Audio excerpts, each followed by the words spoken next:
Hey you guys, how's it hanging? It's your boy Zelda Naruto Fan 1 here.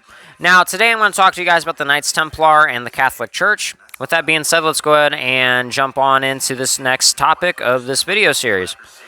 After Christian fighters captured Jerusalem, during the First Crusade, pilgrims across Western Europe wanted to visit the Holy Land. According to History.com, around the year 1118, a French knight by the name of Hughes de Payens formed a military order to protect these pilgrims. It was first called the Poor Knights of the Temple of King Solomon, later changed to Knights Templar. The Knights received formal endorsement of the Catholic Church at the Council of Troyes by Pope Honorius II on behalf of the Roman Catholic Church in January of 1129, according to ancienthistory.eu. After this, their popularity skyrocketed, and they gained loads of followers. Only royal bloods could join this, or people of royal, decree, or status. Now, outsiders weren't allowed, and married men could rarely join too. And the same with squires. Squires were an example. If they showed enough knightlyhood or worthiness, they could join. But it's very, very rare that this happened.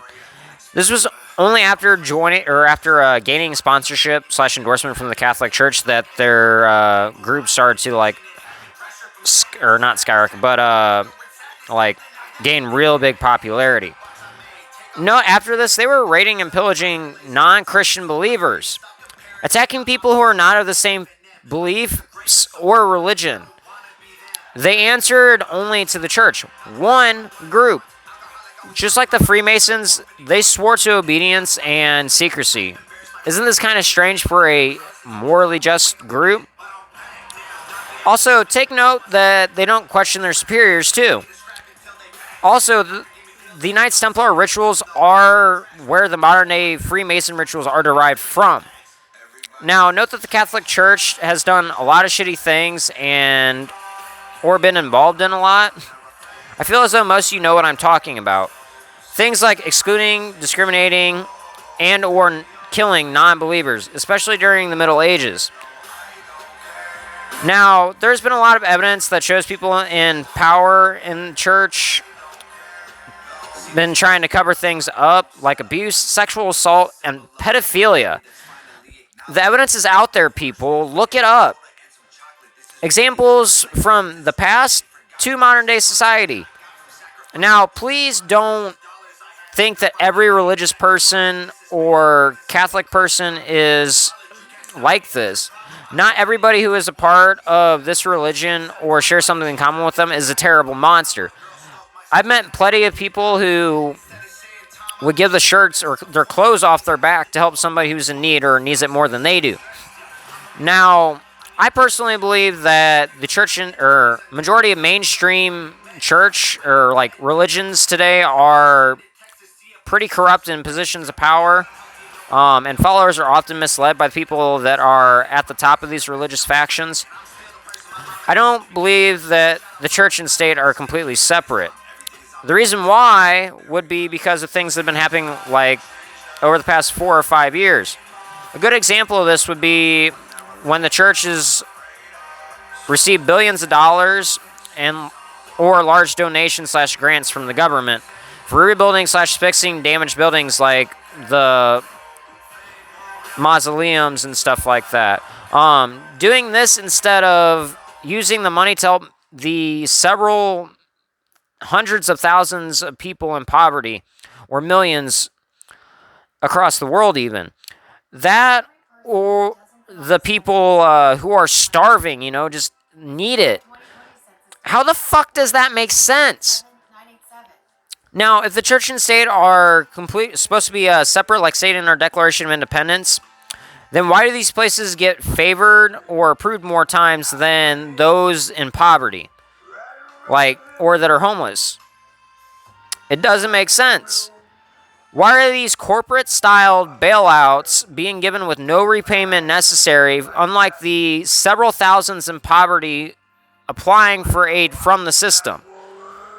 Why couldn't that money instead go to the, like, act of feeding / helping those that are homeless or in poverty that need it?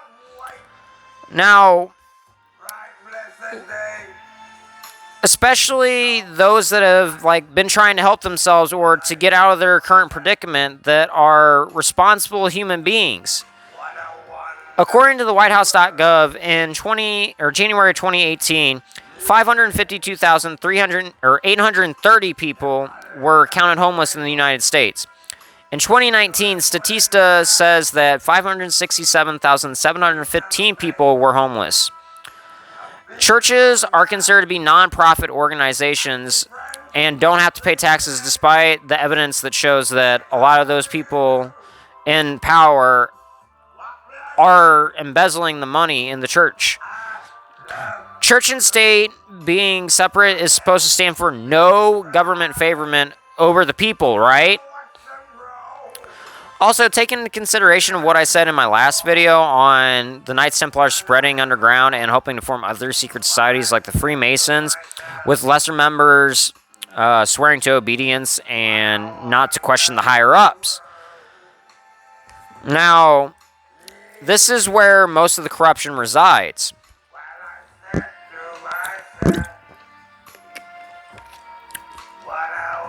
And therefore, we can't deny the fact that they've had involvement with the government. Now, greed runs the world, people, and the wealthy secret societies and or religious organizations can influence the, like, political system. They can influence the electoral college. And, like, honestly, like, the more money they have, the more they can push things in their favor.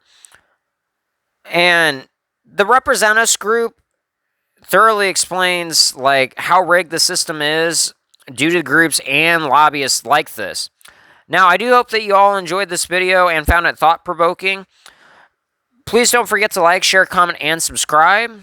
And with that being said, I do hope that you guys have a good rest of the day. And don't forget to take her easy, my dudes. Peace.